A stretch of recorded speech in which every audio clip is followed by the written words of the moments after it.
Coming up tonight, gunned down, a father is dead and his teenage daughter in hospital. The early morning shooting happening as the pair were headed to church. Plus, strapped for cash, the opposition leader is questioning what he calls a slew of measures to pull money from the public. And later, partnership with a purpose. Hundreds in the inner city community treated to a free breakfast at the annual 100 Hearts giveaway. We've got the details for this heartwarming initiative and so much more as our news weekend starts now.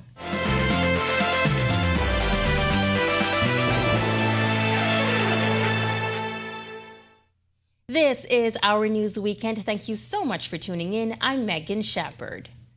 An early morning double shooting has left a father dead and his daughter in hospital. Police say the deadly shooting happened as he was picking up the teen to attend church. In a tragic turn of events, a peaceful Sunday morning quickly turning into a nightmare. Just after 7 this morning, police were called to the Wilson Tract area just off Cordo Avenue. There, they met the body of a 35-year-old man slumped over in his truck after he and his 16-year-old daughter were ambushed by two gunmen while they were preparing to head to church. On the scene was police press liaison Christlyn Skippings. He came and collected his daughter to take her to church. As he pulled off from the residence, a small silver vehicle pulled alongside. Two males exited that vehicle, opened fire on the truck, which resulted in a male who's 35 years of age and his 16-year-old daughter being shot. The male succumbed to his injuries on scene. The female, she was taken to hospital, where at present her condition is unknown. Also noticeably present at the early morning scene, acting coroner Cara Turnquest DeVoe. Police say the teen victim was on her way to church where she is a musician. The shooting comes after a 15-year-old boy was gunned down outside his home a week ago. So can you imagine now, young musician with so much potential to help contribute to this country on a way to church by some senseless, careless act of two young men who are supposed to be protecting women, is now in hospital fighting for her life. With this shooting pushing the murder count to 27, police are making this appeal. Family members, girlfriends, godfathers, don't allow the blood to be on your hands. You need to come and provide us with the intel so that we can remove those two individuals from our streets. A 39-year-old man is dead tonight following a fatal crash on Queens Highway in Hatchet Bay, Eleuthera. According to police, shortly after 7 a.m., a man driving a white and black 650 horsepower Suzuki dual sport motorcycle reportedly lost control and was thrown from the motorcycle, the victim sustaining head injuries. Responding officers found him unresponsive in nearby bushes. The local doctor and the medical team on the island pronounced him deceased on scene. The serious accident reconstruction team from the traffic division in New Providence will be conducting investigations into this incident. Meantime, Financial Secretary Simon Wilson says the government is looking at ways to strengthen state-owned enterprises. It comes after the Prime Minister revealed some state-owned enterprises are millions in debt. In Parliament on Wednesday, the Prime Minister revealed that figure stands at $104.5 million. Wilson says the plan is to focus on governance. Improving governance of these institutions, making the board stronger, more aware through training and so forth, as well as looking at ways of leveraging relationships to get lower costs. Meantime, the Free National Movement believes the Davis administration is cash-strapped, despite their touting that government revenue is on the rise. It comes as the government looks to sell properties with delinquent property taxes. Leader Michael Pintard is questioning what he calls a slew of measures to pull money from the public. We believe Bahamians ought to pay their bills.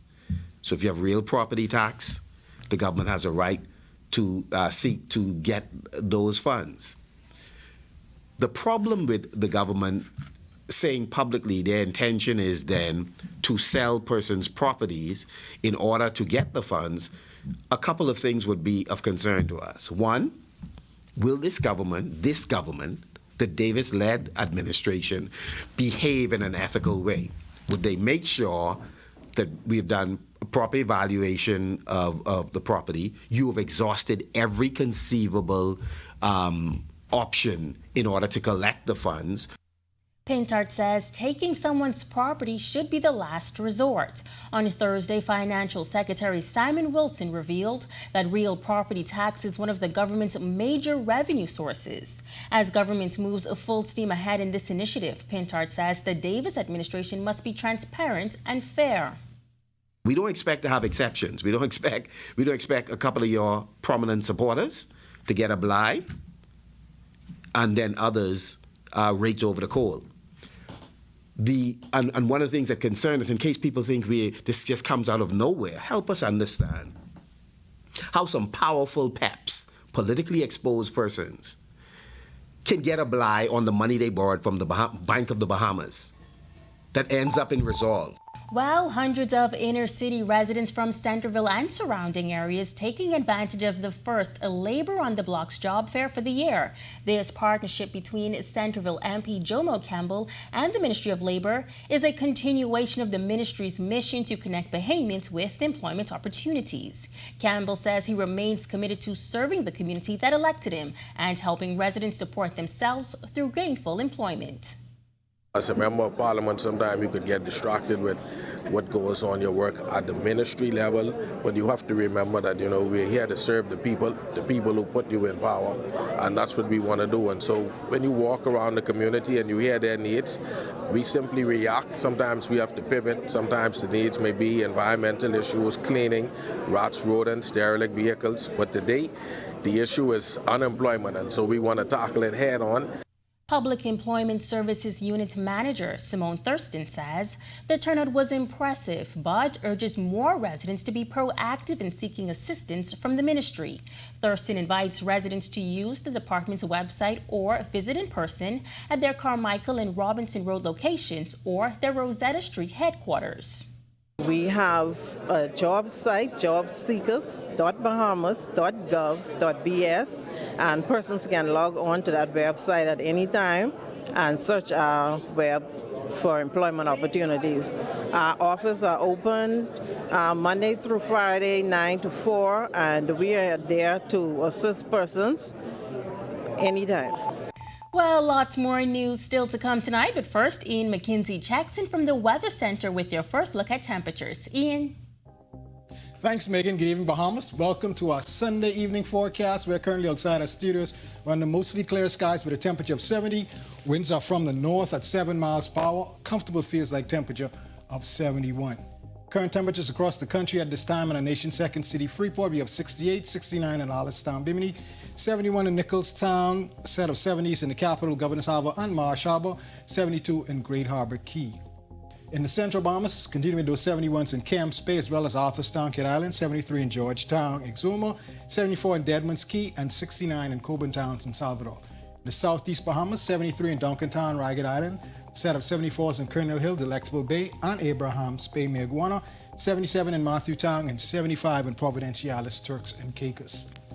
First look now at our satellite and radar imagery at this time. Not much to talk about, just a weak frontal boundary just north of us, high pressure dominating elsewhere. Weak frontal boundary in the southeast Bahamas that pushed through our area on yesterday. That's your first look at weather. Stay tuned. The extended forecast is still to come. When Our News Weekend comes back from the break, a call to action, a national crime consulting urging residents to show some principle and lead by example. Plus, a first-hand account. A businessman and former inmate is calling for prison reform. Hear his story and plea to government when Our News Weekend returns.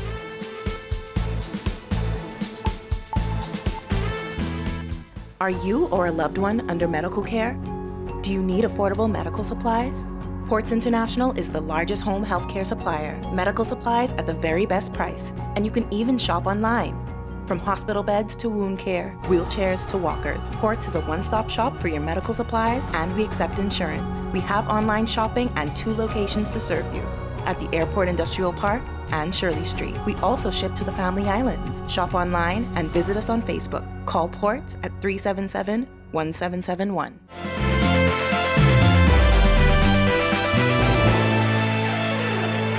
Tonight, crime consultant in the Ministry of National Security, Carlos Reed, continuing to use his voice and own life experiences to stand against violence in the country. Reed says one of the biggest issues we're facing today is getting young people to understand that their actions have a resounding impact. When you make decisions, you got to think about your other family members. If you decide to join a gang, if you decide to go mess with somebody else, then you got to think about the consequences that you're going to bring to your doorsteps. Reed also admonishing young men and women to seek God and their purpose. He says following the crowd or succumbing to peer pressure can no longer be the status quo. You are the sum total of the choices that you make, not what other people make. This ain't the season for you to be liking man, trying to be accepted by other people. You got to know that you're important, that God created you to be on planet Earth, to do something and do something positive. So stop following man, stop liking man, and start to find out what is your purpose. Why did God place you on planet Earth in this time and this season? And everybody got something important that they was put on Earth to do. But his words of advice are not just for young people. Reed says adults must lead by example. Simply telling them what to do without putting it into practice is not enough. When I was coming up, they always had even the older fellas that were in the area, even though they wasn't doing right, they wouldn't allow us to come along and hang with them. I believe it's time now in our country that we got to get back to principles. Allow children to be children. You got to set example for some of these kids. You can't be doing stupidness in the front of these kids and then expect them to make the right choices. We all have a tremendous responsibility, and that is to be a light. Now, there have been several cases for the year so far where innocent bystanders were shot or killed. Reed has this message for those offenders. Look here, if you was a thug out there, we got our principles, man. You can't believe that life is just about you. We got to have respect for parents. We got to have respect for these kids. We can't allow the war, what we perpetrating, to be able to become these young people who didn't have no part in this war, to become a part of this war. Let's stop killing innocent people just because you can't get along with somebody. Well, Grand Bahamian Kenyatta Lewis is calling for better conditions within the prison system. Lewis is a husband, a father, and a business owner, but he's also a former inmate. He claims back in 2012, he gave a woman a car ride, but shortly after that car ride, he was arrested and charged with attempted rape. While Lewis maintains his innocence, he was found guilty of the crime in 2013 and was sentenced to 15 years in prison. His time was subsequently reduced to 7 years, and Lewis was released in 2018. He admits jail took a toll on him, and he says prison didn't do anything to prepare him for life after prison, adding that more rehabilitation is needed in the prison system. Especially with incorporating the family. Incorporating the family is very important, so the family would be able to accept you. Because it's all about, it's all in well-being, release, but sometimes you're going back home to a family. And there has to be some people who would know how to accept you, who would know your mindset, where you could bring them up to speed with what's happening on the outside, what's happening home in the house. He's also calling on the powers that be to work on bettering the conditions within the prison.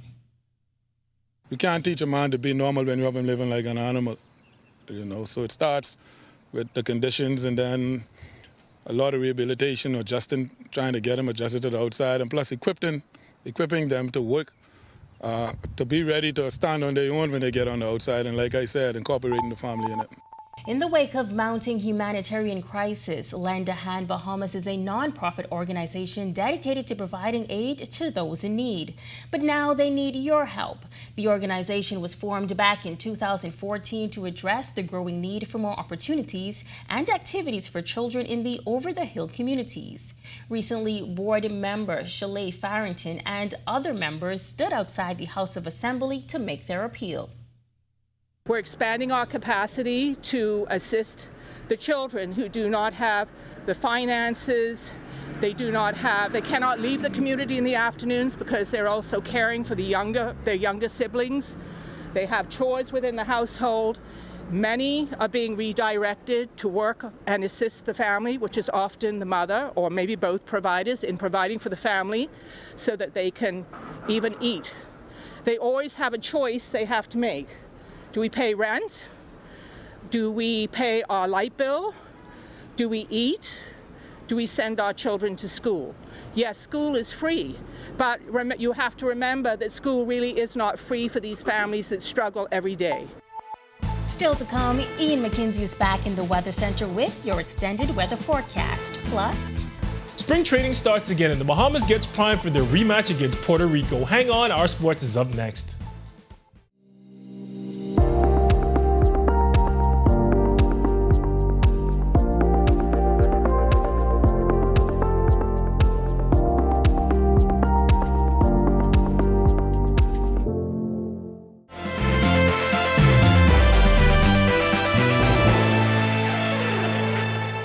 welcome back. Baseball returns and Team Bahamas returns to the court. Here is Tage Adderley with our Sports Weekend. Thanks, Megan. Good evening. Happy Sunday. Welcome to the special weekend edition of Our Sports. I'm Tage Adderley. As of the end of last season, Josh Chisholm was the only Bahamian in Major League Baseball. He got his first spring training reps in yesterday. The Miami Marlins started spring training without their star center fielder, beating the St. Louis Cardinals 9-8. Jazz had surgery in October to remedy a turf toe injury he sustained in May of last year, going all out to make a catch on the warning track. He's been in with the team at their spring training facility in Jupiter, Florida, participating in batting practice and drills while recovering from the injury. The team says the speedy outfielder's rehab is going according to plan, and he's expected to be in the lineup on March 28th when they open up their season against the Pittsburgh Pirates. The baseball is a long season, but stay with us because you know Our Sports will have the best coverage. Now we're headed back to the hardwood. The Bahamas has a chance to complete the sweep of Puerto Rico tonight. Team Bahamas will have a chance to win their second straight against Puerto Rico in pool play for the 2024 FIBA AmeriCup. Team 242 already beat PR behind 20 points and 6 assists from lead guard Dominic Bridgewater, with Cantuan Smith adding 17 and 5. They'll have the chance to complete the sweep against Puerto Rico in front of a home crowd right here in New Providence at the Kendall G. L. Isaacs Gymnasium. Now that game tips off in just a couple of minutes, so if you want to get out there and cheer for the Bahamas, you still can. We are all done with sports for today. I'm Tage Adderley. Have an amazing week. Thanks so much, Tage. On the other side of this break, the orange economy on Grand Bahama continues to shine bright. We'll tell you all about it when our News Weekend returns.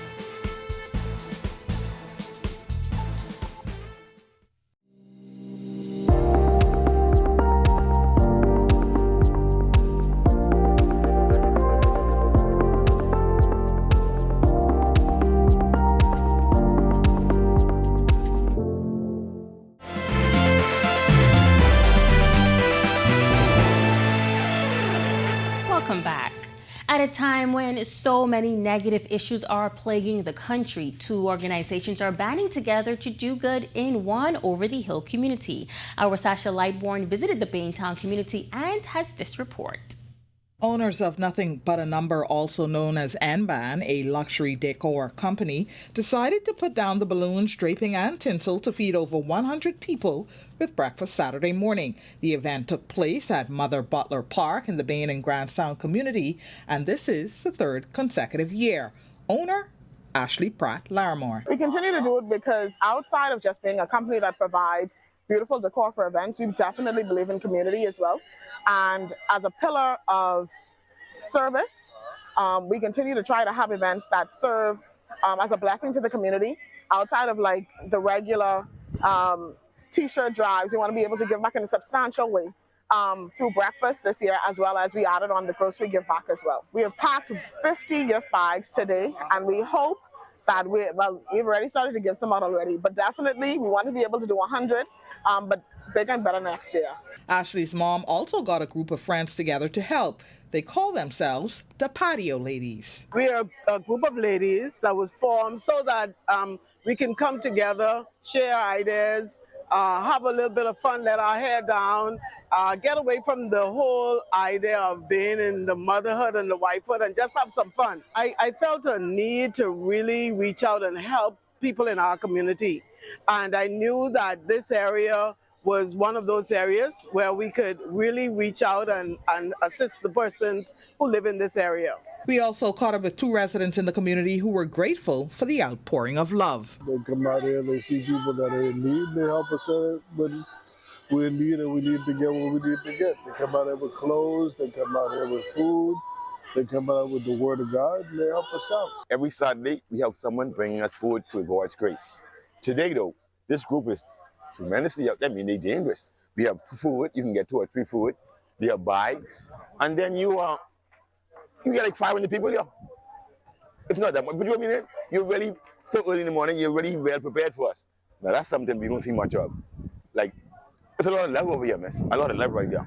Reporting for our news, I'm Sasha Lightbourne. Well, as we wind down our newscast, it is also time to wind down the weekend. And to help you plan your work week weather-wise, Ian McKenzie has your extended forecast. Thanks, Megan. Welcome back, everyone. Here's a look now at your extended forecast where we have high pressure in complete control. Expect stable conditions throughout the area pretty much most of the week. Take a look now at a boating forecast in the northwest and central area. Winds north to northeast 10 to 15, seas 2 to 4, but up to 5 feet offshore. High tide at 8:37 p.m. tonight, low tide at 2:46 a.m. tomorrow morning. For the southeast Bahamas, we have a caution in effect for you boaters. Winds will be northeast to east at 15 to 20, seas 4 to 6 feet over the ocean. Here's a look now at your national forecast. And in your extended forecast, expect mostly sunny, stable conditions pretty much through most of the week. We're looking at your highs in the mid to upper 70s with your low temperatures in the mid to upper 60s. That's a wrap in the evening forecast. Make it a great, safe, fun night, everyone. Thanks, Ian. 8 Bahamian playwrights and TV filmmakers from across 4 islands have made it into the finals of the Star Film Institute competition's 2023-2024 season. Now, the time has come for Bahamians to see those special projects showcased in both Grand Bahama and New Providence. President of the Star Film Institute, Corel Pinder. We're doing the playwright competition in Grand Bahama at the Regency Theater this Saturday, February 24th, and tickets are only $30. They're at 17 and online at the islanddreamsmanagement.com and Star Film Events. And then also in Nassau, we are doing a TV showcase next week, Saturday, which is March 2nd at the University of the Bahamas. Tickets are $20 for general and $30 for VIP, and those can be found at Suntime in the Marathon Mall. And then we have our awards gala at the Balmoral Club, 8 p.m. on Sunday, March 3rd. So we're so excited to bring to conclusion the last 8 months of working with these producers. All sounds so exciting. Thank you so much for joining us for our News Weekend. On behalf of the entire team, I'm Megan Shepard. Have a safe and wonderful evening.